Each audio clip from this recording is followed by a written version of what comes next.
არსებობდა ისეთი მოლაპარაკება, რომ ბილეთებს მთლიანად საქართველოს ფეხბურთის ფედერაცია გაყიდდა და 480,000 ევროს ბილეთების რეალიზაციის შემდეგ გადაურიცხავდა UEFA-ს.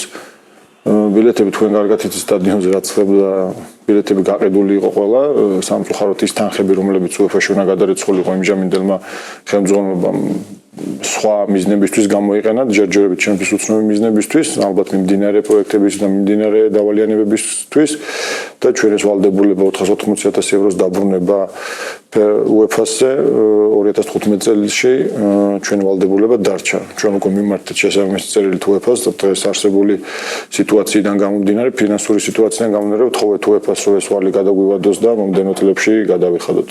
საბედნიეროდ მათ დადებითი პასუხი მოგწერეს, ამას ჩვენ მომავალ წელს, თუმცა მომავალ წელს ასაღები და ასე რომ ვთქვათ პროექტებიდან, UEFA-დან შემოსასვლელი პროექტებიდან ამ 480,000 ევროს გარდა 1,5 მილიონი ევრო გახარჯული აქვს უკვე ფედერაციას, ასე რომ ვთქვათ მომავალ წელს ჩვენ UEFA-დან შემოსავლის სახით 2 მილიონი ევრო უნდა მიგვეღო, რაც დღეს 5 მილიონ ლარზე მეტია.